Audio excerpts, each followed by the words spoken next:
Onda Literaria, los libros que suenan con Encarnación Sánchez. De nuevo, bienvenidos al espacio Onda Literaria de Onda Cero Jaén.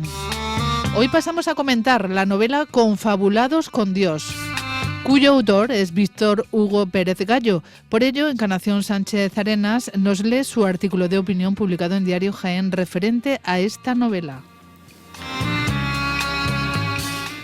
En la novela Confabulados con Dios del autor Víctor Hugo Pérez Gallo, el lector se sumerge en una fascinante trama ambientada en el Aragón del siglo XI. Los cristianos se enfrentan a los poderosos almorávides, una lucha desigual en la que van perdiendo batalla tras batalla. Desesperados por obtener la victoria, los protagonistas se ven tentados a aliarse con antiguas deidades que se veneraban en los Pirineos antes de que el cristianismo llegara a la región. La pregunta es si vale la pena pactar con el mismísimo anticristo con tal de derrotar a los terribles almorávides. El rey Alfonso el Batallador se alía a Galindo Sánchez sin sospechar que este es en realidad la encarnación del mal. A medida que la trama se desarrolla, los lectores se verán inmersos en un conflicto moral profundo, donde la supervivencia depende de la confabulación con el mal. La novela explora magistralmente los dilemas éticos que enfrentan los personajes, obligados a tomar decisiones extremas en un momento histórico de gran turbulencia. Confabulados con Dios cautiva al lector con su trama épica, sumergida en la sombra y los misterios de la Edad Media aragonesa.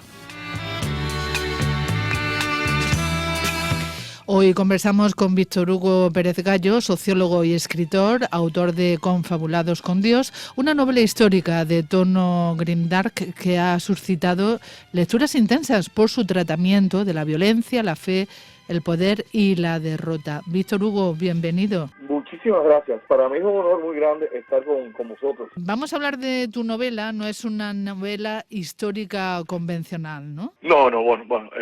Realmente mi novela, yo diría que prácticamente no tiene nada de convencional en el sentido de novela histórica. Yo creo que evidentemente mi novela Confabulados con Dios no está escrita para tranquilizar al lector, sino para colocarlo en una zona de incomodidad moral, estimada. Es una novela que no promete redención, es una novela que no reconstruye el pasado tal y como lo imaginamos muchas veces, sino reconstruir el pasado tal como podría ser.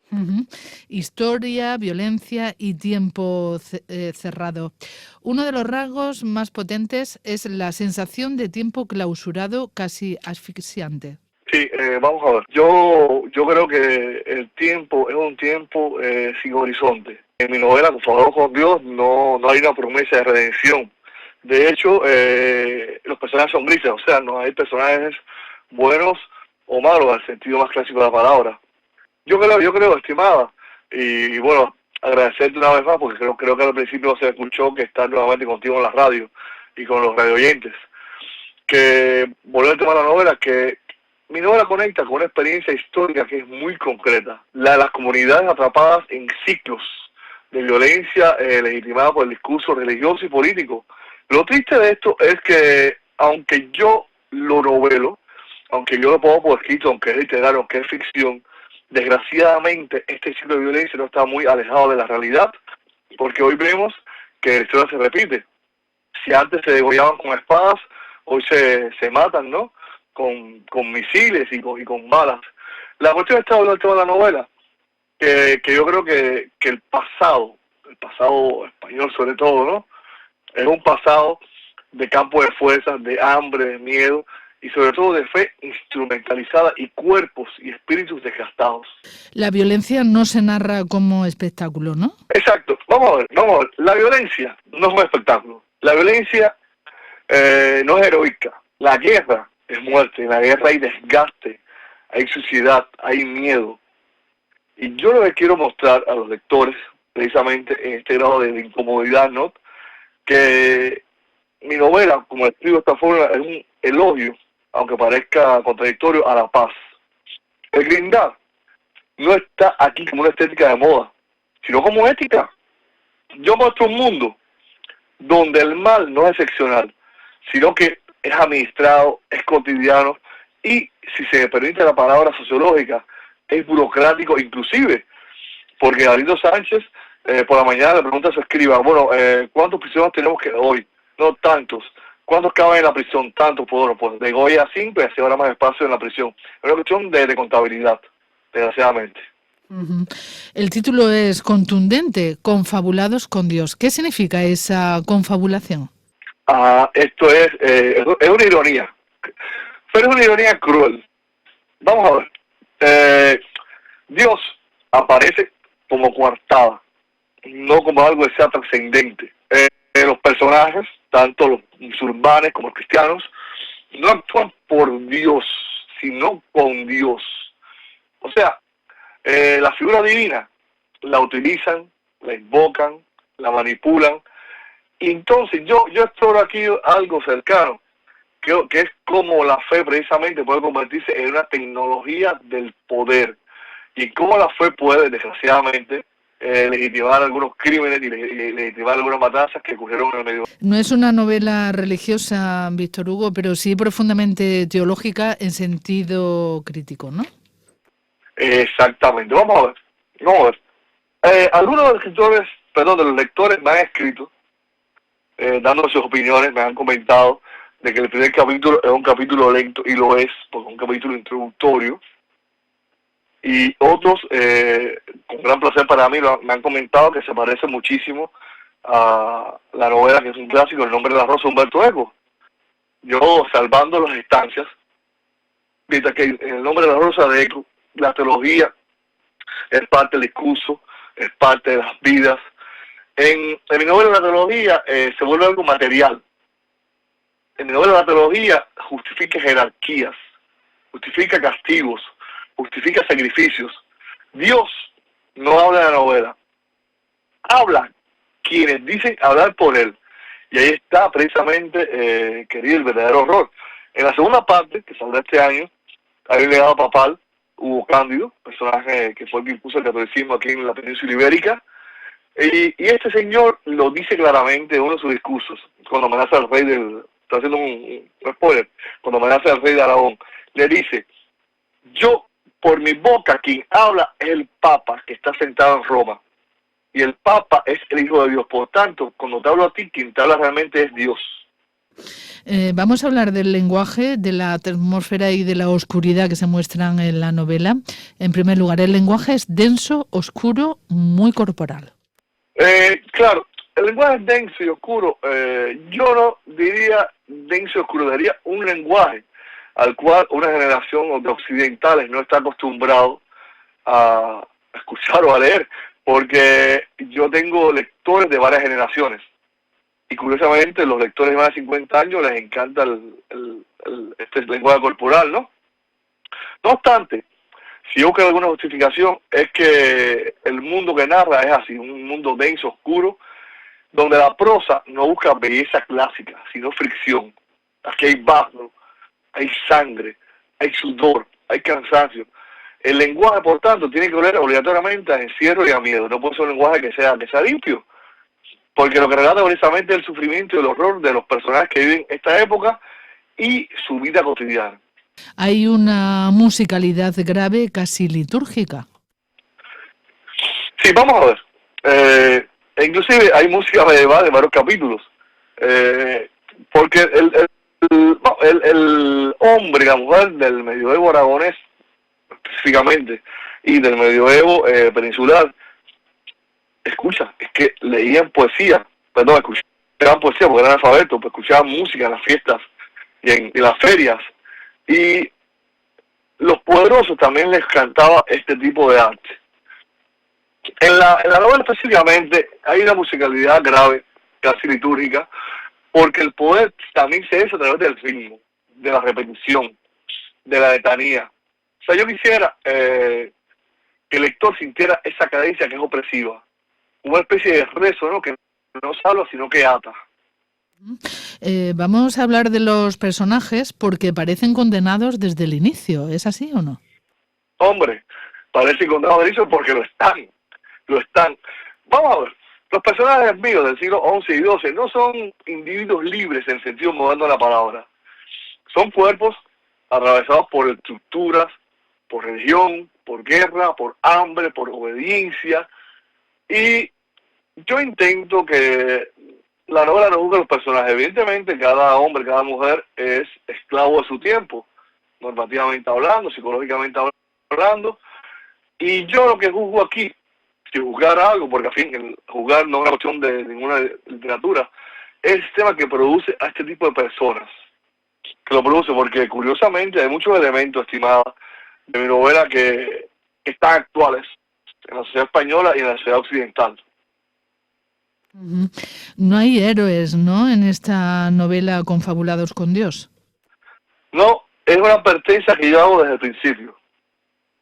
Le digo, al que quiera aquí leerse una novela histórica con príncipes de ojos azules, cabellos dorados, de espadas afiladas y bellas damiselas que escapan de los castillos musulmanes, pues que no la lea porque esta no es su novela.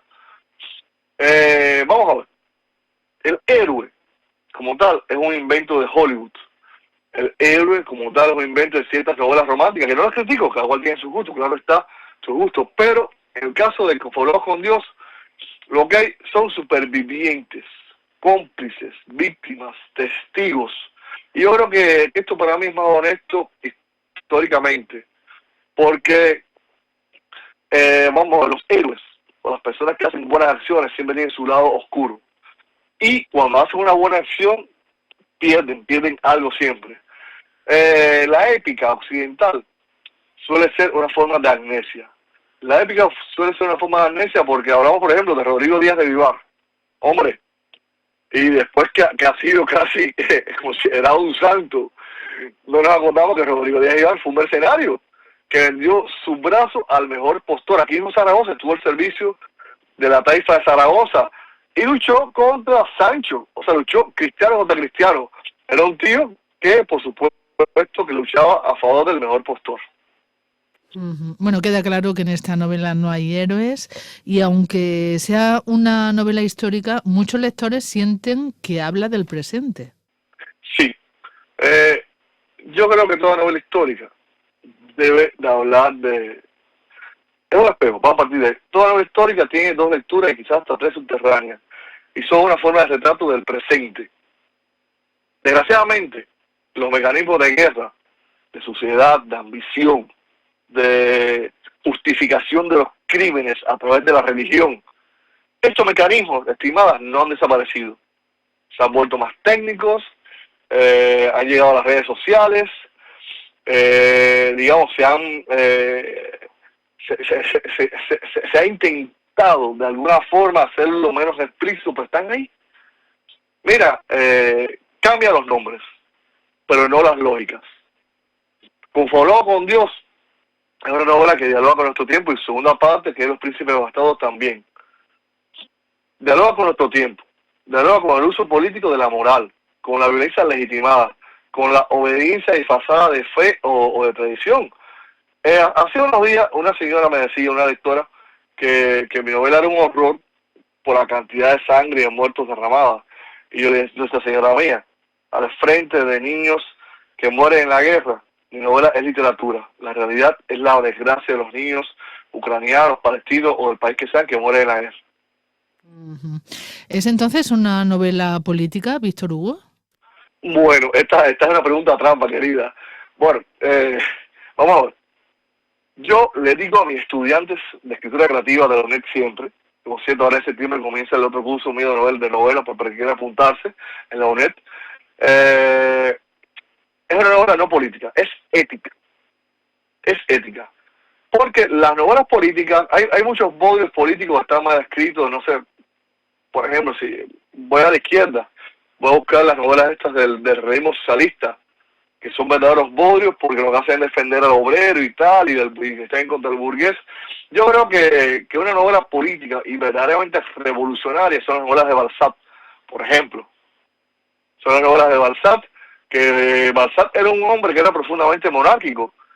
Sin embargo, su novela es una crítica profunda al sistema monárquico francés. Por tanto, yo diría que mi novela, volviendo al tema, es una novela ética. Eso sí, toda novela ética, cuando se toma en serio, tiene una segunda o tercera lectura política. Para terminar, Víctor Hugo, ¿cómo invitarías a leer Confabulados con Dios? Vamos a ver. Confabulados con Dios, es una novela que me ha dado muchas alegrías, muchísimas, es la verdad. Pero es una experiencia incómoda para cierto tipo de lector que tiene un techo de cristal. Para un lector que busca, digamos, consuelo, para un lector que busca un bello pasado español, pues mi novela no es para este lector. Mi novela es una novela que es una experiencia incómoda. Es una experiencia incómoda porque te dice que los hombres del siglo XI y XII defecaban, orinaban y tenían pequeñas miserias, como las que vemos nosotros en la actualidad. Es una novela que no busca consuelo ni moraleja. Querida, el lector que entra en mi novela debe entrar sabiendo que no va a salir ileso, que va a salir herido, que el cerebro, como le decía una lectora mía, le iba a estallar en 3 pedazos, porque esta novela no ofrece esperanza, pero sí lucidez. Y a veces, querida, la lucidez es lo único honesto que nos queda. Víctor Hugo Pérez Gallo, muchísimas gracias por esta conversación tan intensa. Gracias por estar aquí en Onda Cero Jaén.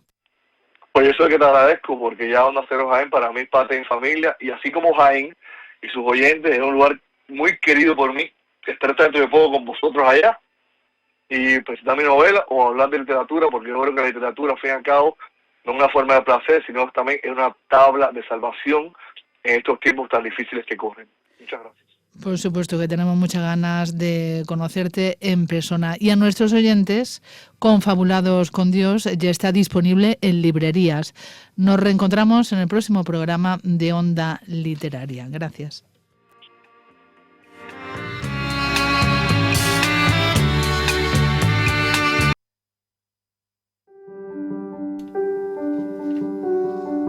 Y terminamos el programa con la agenda literaria para la segunda quincena del mes de julio. Del 16 al 20 de julio se lleva a cabo el Festival de la Palabra, Arrimando las sillas bajo las estrellas, este año dedicado a los romances en Valdepeñas de Jaén. El viernes 31 de julio va a tener lugar el cuentacuentos de Israel Serrano García, El gato dragón, en el Parque del Chorrillo de Valdepeñas de Jaén.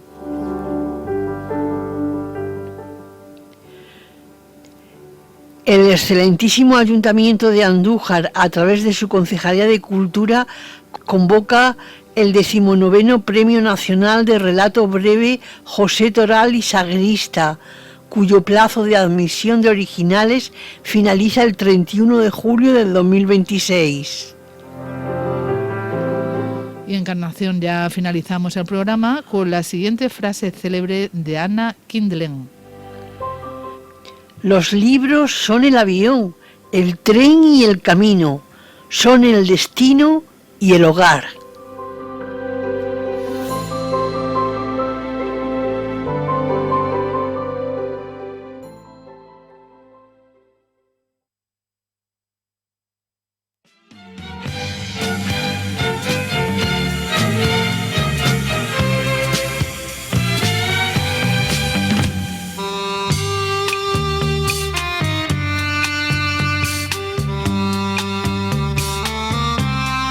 Los libros que suenan.